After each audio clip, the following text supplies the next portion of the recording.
Hoy vamos a continuar nuestro tema sobre los 10 mandamientos y el último que contemplamos fue el segundo, no invocar en vano el santo nombre del Señor nuestro Dios. Y hoy vamos a dar el tercer mandamiento que Dios nos pide para guardar su día, y claro que a la luz de la vida de Jesucristo, el día del Señor de la nueva alianza es el domingo. Y también todos los días de fiesta de guarda que la iglesia nos ha regalado en nombre del Señor. En nuestra meditación vamos a tener la lectura del libro de Éxodo, capítulo 20. Entonces Dios pronunció estas palabras: durante 6 días trabajarás y harás todas tus tareas, pero el séptimo es día de descanso en honor del Señor tu Dios. En él no harán ningún trabajo, ni tú, ni tu hijo, ni tu hija, ni tu esclavo, ni tu esclava, ni tus animales, ni al extranjero que reside en tus ciudades, porque en 6 días el Señor hizo el cielo, la tierra, el mar y todo lo que hay en ellos, pero el séptimo día descansó. Por eso el Señor bendijo el día sábado y lo declaró santo. Por tanto, este mandamiento del Antiguo Testamento podemos decir que continúa válido, aunque Jesucristo, por su resurrección, sustituyó y santificó el primer día de la semana con su resurrección.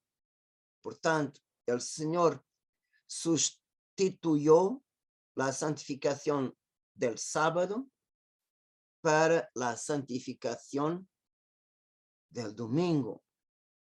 Podemos decir, en cada primer día de la semana, Jesús nos invita a sus discípulos, a los miembros de su cuerpo místico, que somos nosotros, bien celebrar conmigo mi resurrección, mi victoria sobre el pecado y sus consecuencias y sobre el demonio.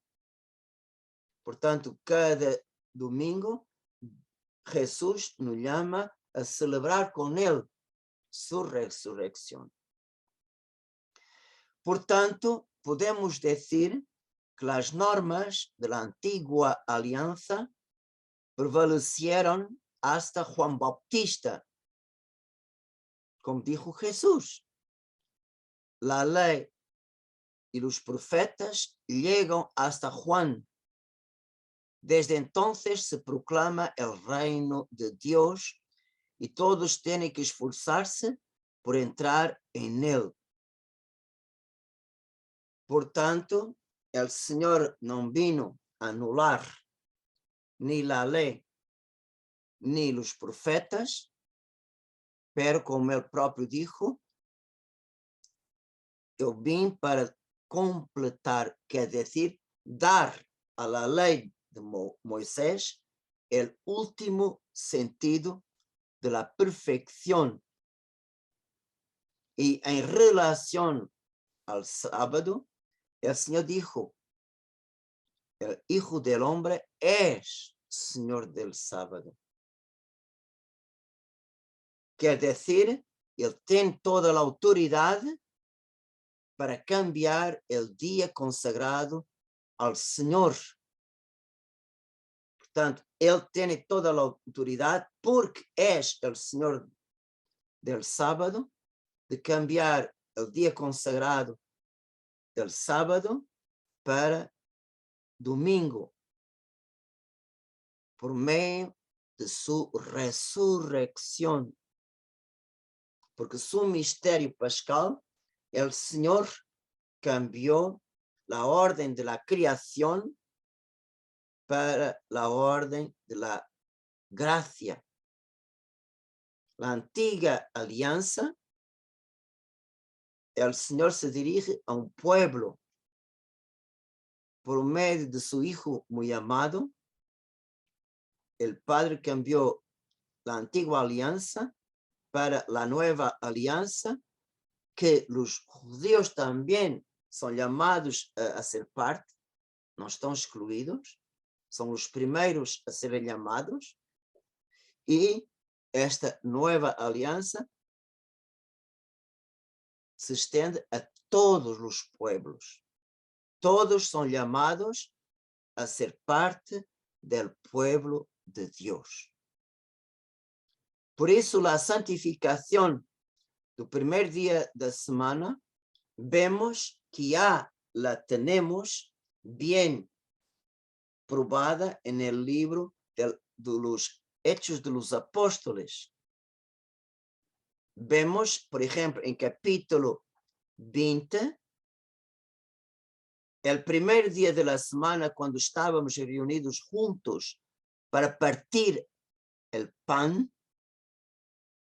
Por tanto, miren cómo la celebración de la Eucaristía, estábamos todos juntos en el primer día de la semana para partir el pan. Partir el pan es el primer nombre dado a la Santa Misa. Y San Pablo, en su primera carta a los Corintios, capítulo 16, él escribió: el primer día de la semana, cada uno de vosotros reserva en su casa lo que le sobra. ¿Por qué? Para presentar al Señor. Y lo que te sobra será repartido por aquellos que no tienen.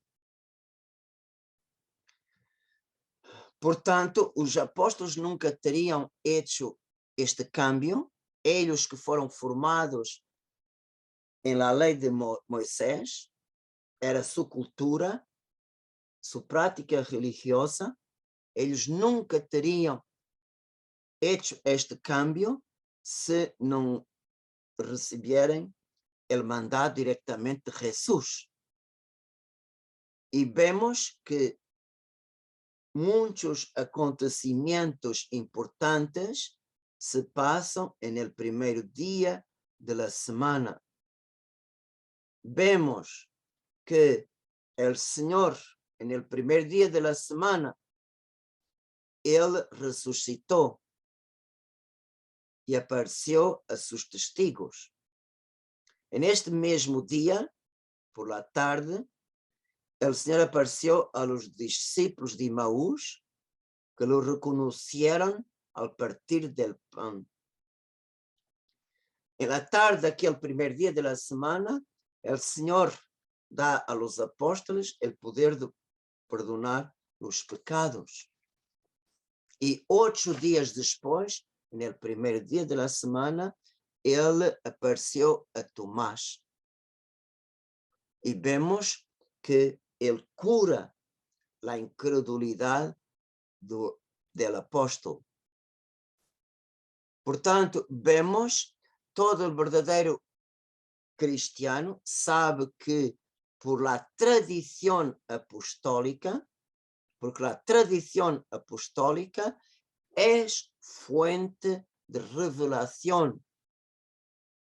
Quiero dejar muy claro que para todos los protestantes, ellos no reconocen la tradición apostólica. Quer decir, todo que los apóstolos transmitieron oralmente y que no fue escrito. San Juan, al final de su evangelio, él dejó escrito muchas cosas Jesús hizo y falou que não estão escritos neste livro. Portanto, Jesus falou muito mais e os apóstolos que foram testigos de tudo o que Jesus disse e isso eles transmitiram verbalmente.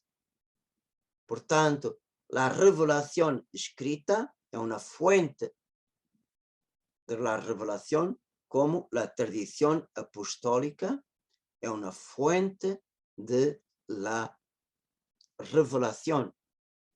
Y la tradición apostólica se prolonga a lo largo de los siglos, en primer lugar por los padres de la Iglesia, hasta el siglo VII, y después es prolongada por los doutores de la Iglesia. E todos aqueles doutores da Igreja que foram início de uma nova via de espiritualidade. E vemos que a última doutora da Igreja proclamada foi Santa Teresita del Niño de Jesús, porque ela começou o caminho da infância espiritual. Portanto, ela sus escritos hacen parte de la tradición de la Iglesia, la riqueza espiritual de la Iglesia. Por tanto, vemos quien interpreta la tradición oral apostólica y la revelación escrita es el magisterio de la Iglesia, fundada sobre Pedro y todos los bispos unidos al Papa.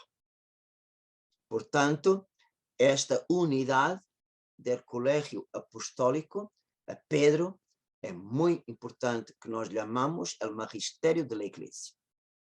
Y el Papa, de una manera muy especial, cuando él se pronuncia en materia del credo y de la moral, el Papa tiene una asistencia del Espíritu Santo que no puede errar, ni enseñar errores. Por tanto, vimos, son estas las tres fuentes de la revelación divina: la Biblia, la tradición, el magisterio. Entonces, vemos que es de la tradición apostólica el cambio del sábado para el domingo por causa de la resurrección. La resurrección es tan importante que ella es el señal que Dios da que Jesús es el Hijo de Dios, la segunda persona de la Santísima Trinidad, hecho hombre. Y entonces vemos, él tiene toda la autoridad para decir, enseñar que él enseñó, hacer todo lo que él hizo y mandar todo lo que él mandó. Por ejemplo, cuando los judíos pidieron a Jesucristo, que señal tú nos das que puedes hacer así, destruir este templo, yo reedificaré en 3 días. Por tanto, la resurrección es el señal que Dios nos da, que Él es el Señor, Él es el Salvador, Él es el Redentor. Verdaderamente, la resurrección es un acontecimiento que confirma que sella toda la misión de Jesucristo. Por eso, por ejemplo, sobre esta problemática, no es solamente ahora los protestantes, de una manera particular los testigos de Jehová,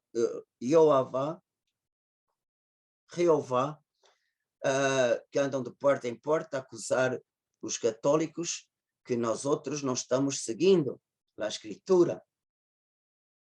E em relação a esta problemática, São Paulo aos Colossenses, capítulo 2, versículo 16, tem uma palavra muito importante que nós outros devemos ter sempre com nós outros.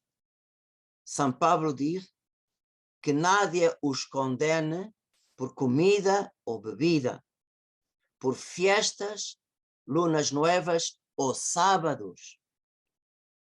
Todo isto não é mais que uma sombra de que o que estava por venir. A realidade é Jesucristo. Portanto, nós outros não fomos justificados pelas obras da lei de Moisés, mas sim por la fé que nós outros temos em Jesucristo, morto e ressuscitado. Portanto, é muito importante estarmos seguros desta realidade. Verdadeiramente, o dia do Senhor é, por la nueva aliança, é o domingo. E como nós outros devemos santificar o dia de domingo? Por duas maneiras. Portanto, primeiro, por el descanso dominical, que é benefício para o corpo, pero também para a alma, para termos mais tranquilidade, para pensar em Deus. E, claro que é lícito trabalhar nos domingos em coisas que sejam absolutamente necessárias.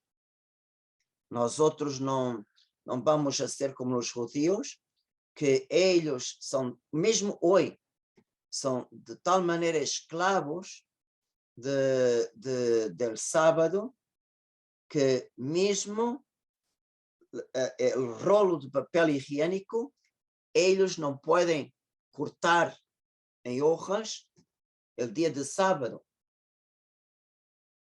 Quando terem uma empregada que de fora, que não é judia, é ela que no sábado pode cortar as hojas de papel higiênico para poner em los banhos. Porque os judeus, até mesmo isto, estão proibidos de fazer. Portanto, o descanso familiar dos domingos deveria favorecer a vida familiar, que a semana os membros estão dispersos entre trabalhos e horários. Também é tempo para mais serenidade e também é tempo para mais tranquilamente encontrarmos com o Senhor.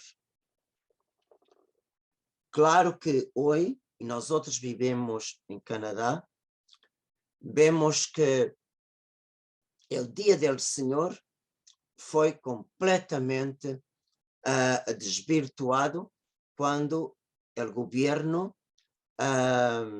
deu a autorização para todos os trabalhos se fazerem, todos os comércios estarem abertos nos domingos. Portanto, não há mais nenhuma distinção entre dia da semana e dia de domingo. Vemos que esta falta de santificação do domingo tem suas consequências. E o profeta Isaías dizia, o povo judío, se deixas de pisotear o sábado, de fazer tus negócios em mi dia santo, se llamas al sábado delicioso, se lo honras, serás abençoado por Dios. E nós outros vemos, ao deixar de santificar o dia do Senhor, temos as consequências em todos os campos desta falta. E a família é a primeira a sofrer. Que vemos em muitas famílias, o padre tem um horário, a madre tem um horário, os filhos têm outro horário e a família nunca se encontra.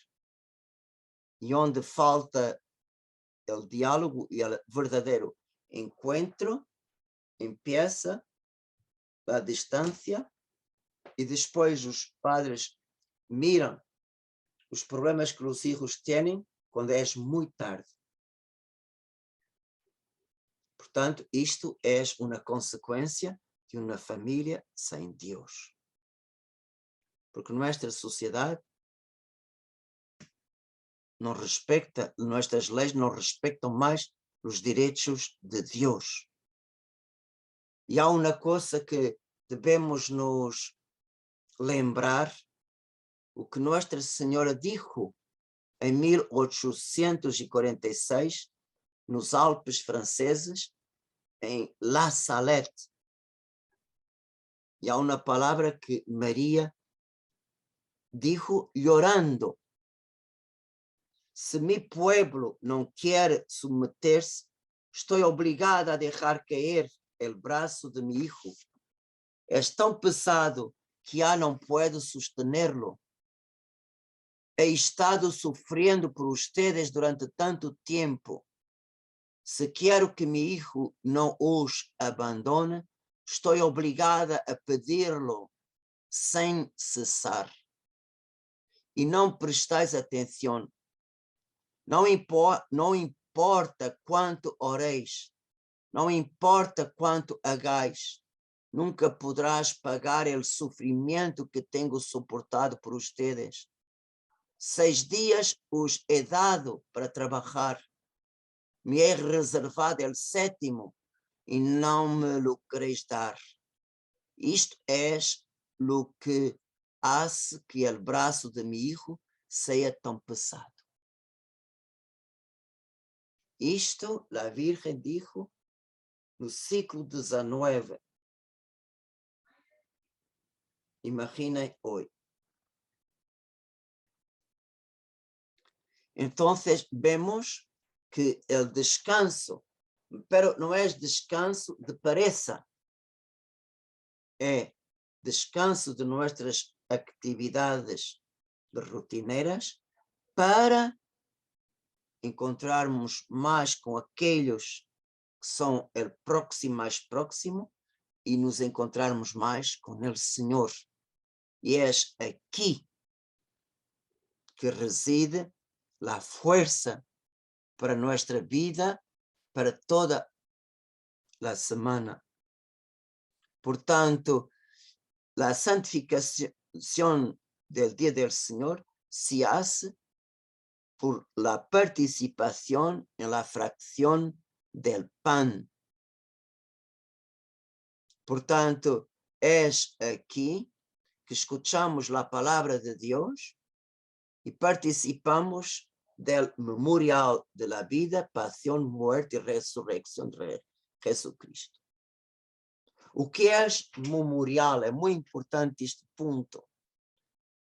Memorial não é recordar um acontecimento de há 2000 anos. Não. Recordar uma coisa, celebrar o memorial é outra. Memorial é milagro do Espírito Santo. Acontecimento de 2000 anos, o Espírito Santo quita o tempo e aquele acontecimento ocorre hoje.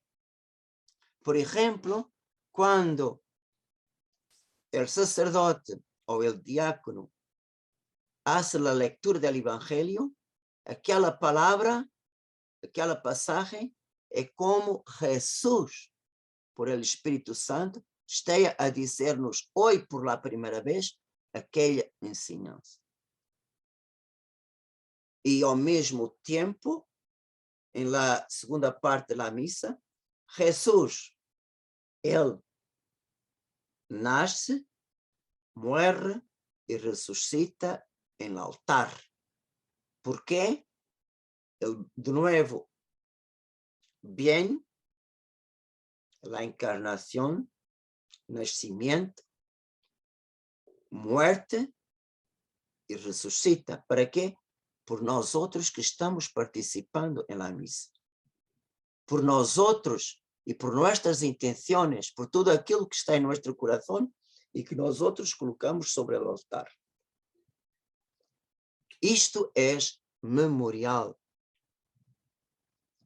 Portanto, vemos que a fé cristiana não é uma fé que se queda solamente no campo de nossa consciência, como a maçonaria deseja. A religião solamente é tolerada em la consciência da pessoa. Isto não é fé cristiana. A fé cristiana é individual e comunitária. E miramos o sentido comunitário porque cada vez que nós outros rezamos, rezamos sempre por todos. Por exemplo, Padre Nuestro, não é Padre Mío. Mesmo quando estamos solos, dizemos Padre Nuestro. Cada pessoa que reza, reza por todos. E todos rezam por cada um. Portanto, nossa fé obriga a ser uma fé pública e comunitária. Portanto, vemos que o Hijo en el pan y en el vino realiza sacramentalmente os mistérios de su vida. E en el altar, el Hijo da al Padre, en nuestro nombre, aquela adoração, aquela alabanza, aquele amor, aquela adoração, aquele agradecimento que nós outros deveríamos dar e não podemos porque somos pecadores. E o Hijo dá al Padre em nosso nome a resposta que o Padre é digno.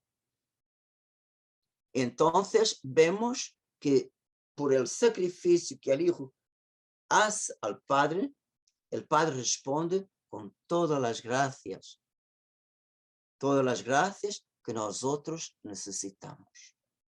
No solamente nosotros, también aquellos que están en nuestro corazón, y también todas las gracias son derramadas en toda la humanidad por los vivos y los muertos. Por tanto, em cada missa estão presentes os méritos infinitos de nosso Senhor Jesucristo. Portanto, os méritos infinitos que Ele tem aos olhos do Padre. Imaginem uma coisa. Que valor tem para uma madre a vida de um hijo ou de uma hija? Não tem preço. E que valor tem a vida de Jesucristo a los ojos de Deus Padre. Portanto, o valor é infinito. E quando verdadeiramente Jesus oferece ao Padre o valor infinito de sua vida, o Padre derrama graças infinitas. E como nós outros somos membros do corpo de Cristo, quando o Padre abraça o Hijo, quando o Padre toma em seus braços o Hijo que se dá totalmente por nós outros, Claro, en este abrazo, el Padre nos abraza a nosotros también, porque el Padre no puede separar la cabeza del cuerpo. Por tanto, vemos que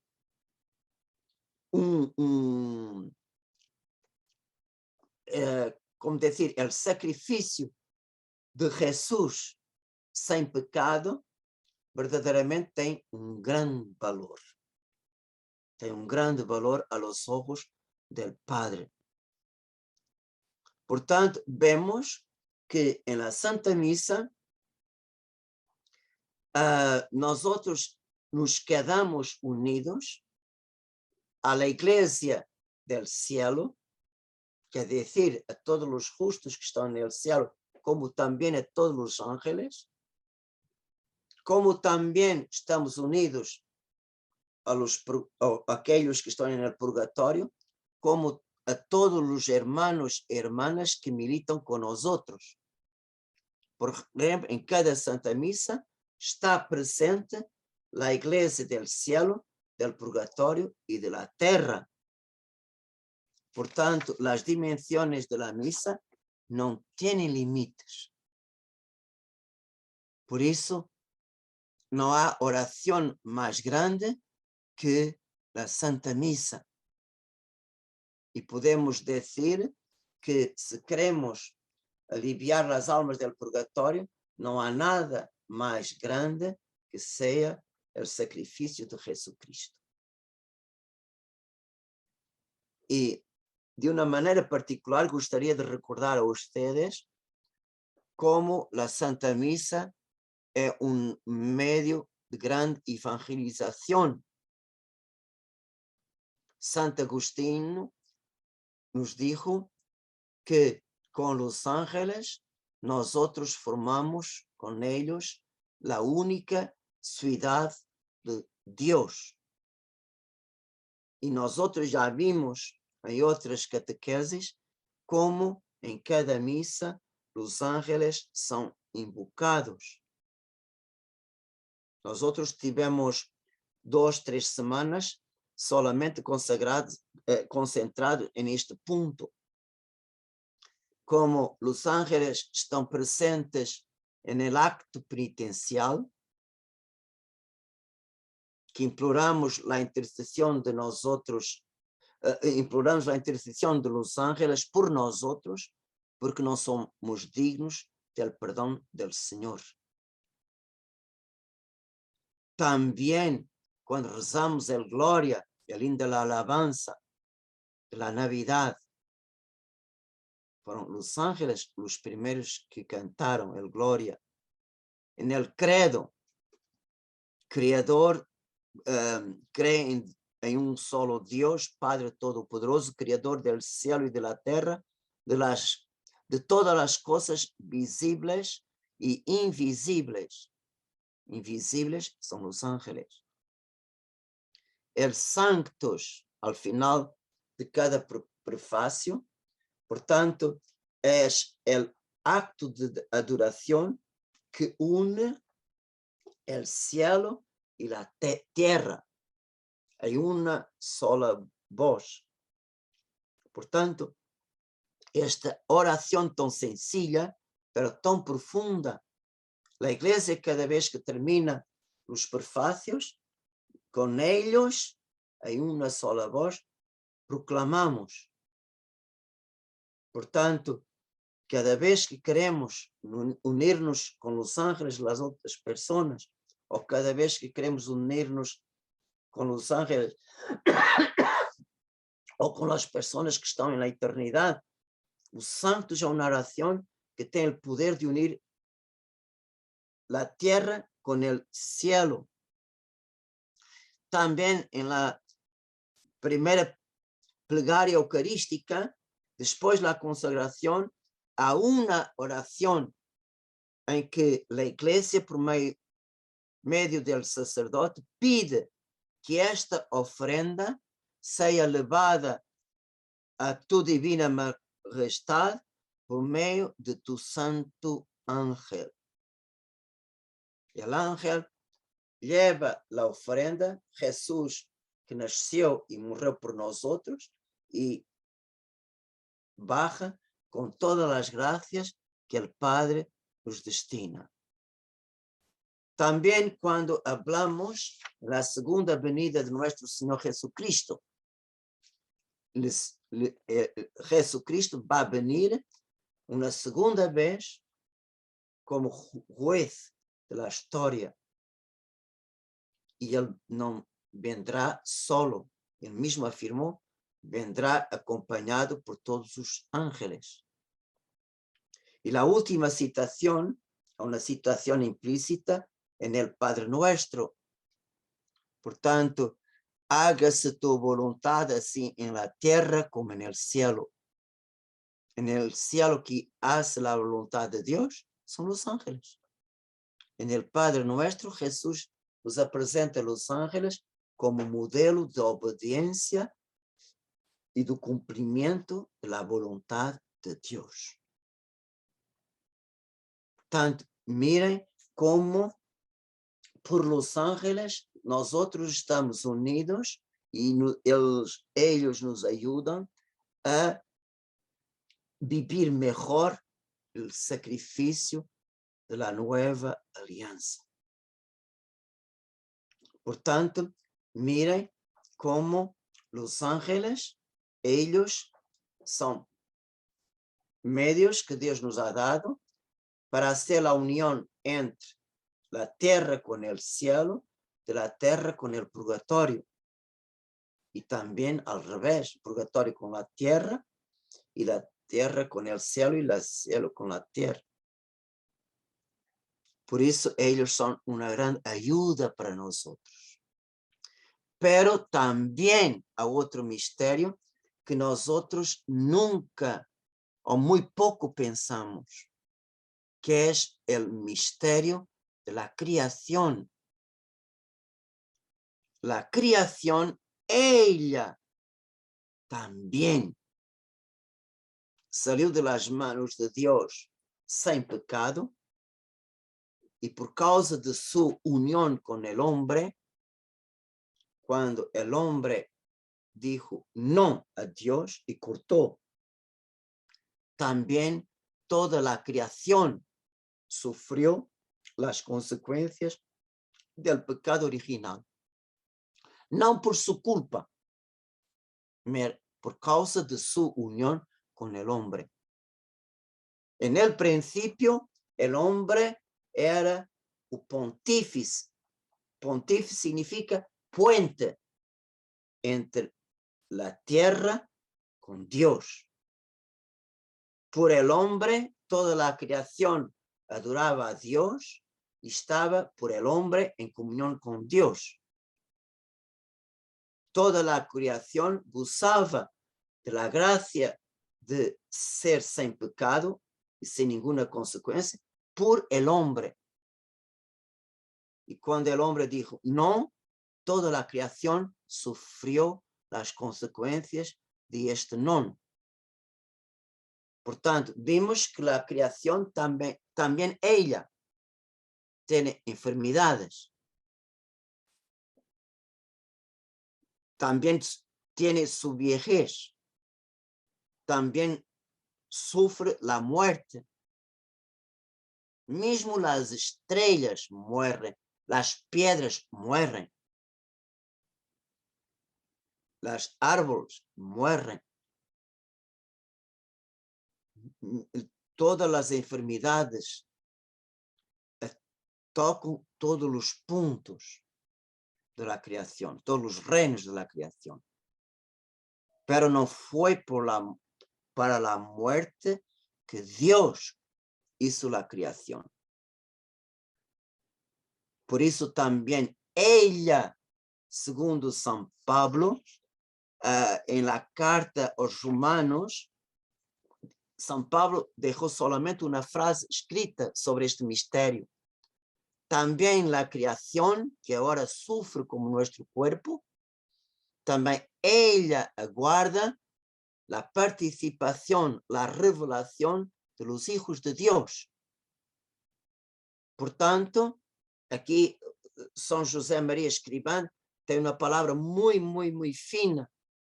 Por la santificación a través de las obras del día, nuestros trabajos, nos santificamos y santificamos las cosas que utilizamos para nuestro servicio.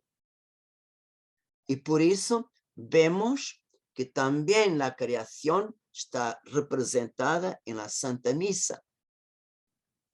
Por ejemplo, el reino mineral, las piedras de los altares, los metales de los candelabros, cálices, patenas, la arena para la fabricación de vidrio de los frascos y vinagretas, etc.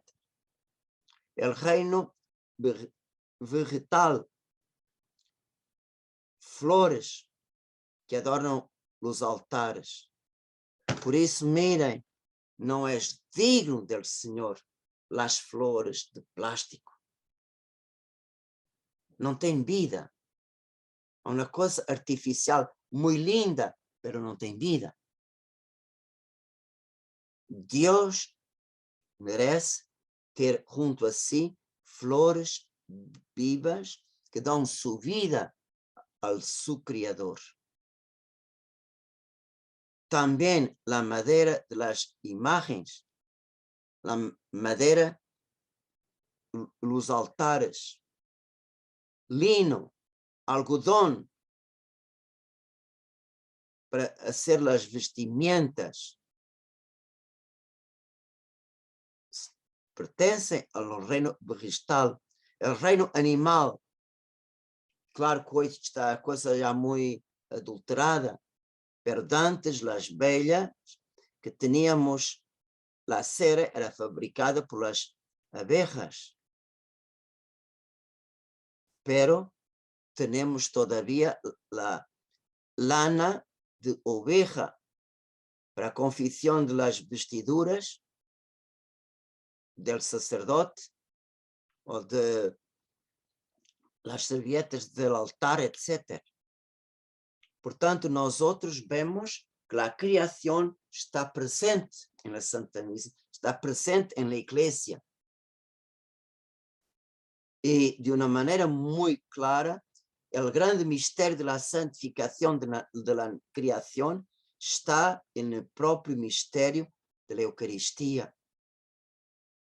O Senhor não tomou para si o trigo nem as uvas, pero tomó el trigo unido al trabajo de los hombres. Naturaleza, creación y hombre pueden hacer pan. Uvas con el trabajo de la gente se transforma en vino. Vemos la creación y los hombres unidos dan la materia para el Espíritu Santo transformar, consagrar el pan en cuerpo de Cristo, el vino en la sangre de Jesucristo.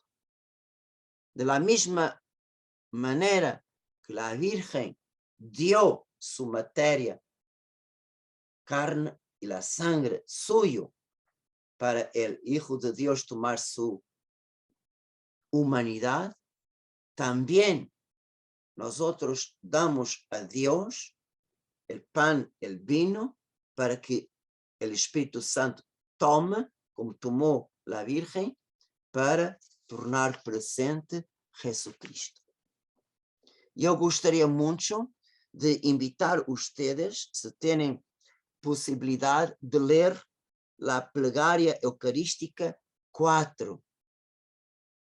Es una plegaria muy hermosa que habla del misterio de la creación, de la santificación de la creación, y cómo los ángeles, los hombres y la creación estarán los tres unidos para alabar a Dios por toda la eternidad. Portanto, eu pido a ustedes, se pueden hagan esta lectura. É muito linda. Ao final del prefácio, toca este mistério e ao final da oração eucarística 4, também habla de la santificación de la creación. É muito lindo, muito lindo. Por ejemplo, al final del prefacio, inumerables coros de ángeles están en tu presencia para servirte y contemplando la gloria de tu rostro, día y noche cantan tus alabanzas, con ellos nosotros también, y por nuestra voz toda la creación aclamamos tu nombre cantando con alegría. Miren en este prefacio cómo habla como era antes del pecado original. Por nuestra voz, toda la creación alaba tu nombre. Era así que era en el principio antes del pecado. Pero con la nueva alianza, también nosotros estamos llamados a ser pontífices de la santificación de la creación, a través de nuestro trabajo de todos los días. Y la plegaria eucarística número 4 termina así: y a todos nosotros, tus hijos, concédenos, Padre de misericordia, la gracia de obtener la herencia del cielo con la Santísima Virgen María, Madre de Dios, los apóstoles y todos los santos, para que en tu reino, con toda la creación libre del pecado y de la muerte, cantemos tu gloria para siempre por Jesucristo nuestro Señor. Miren, toda la creación está destinada también ella a participar en la resurrección de nuestro Señor Jesucristo. También ella va a ser glorificada. Quiere decir, la creación tiene que pasar por su Viernes Santo, por la muerte, para después resucitar gloriosa por la fuerza del Espíritu Santo, cuando Él va a decir: yo hago ahora de nuevo todas las cosas, que es la última palabra que tenemos en el libro del Apocalipsis.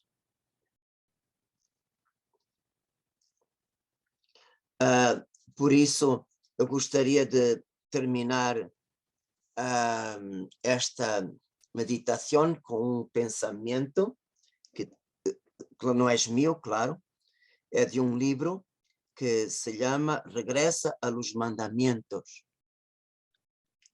Una alma santa expresaba así los sentimientos de su alma: Dios mío, quisiera tener tantas lenguas y corazones como las hojas de los árboles, los granos de arena en las playas y las gotas de agua en el mar, para bendecirte y amarte como te mereces.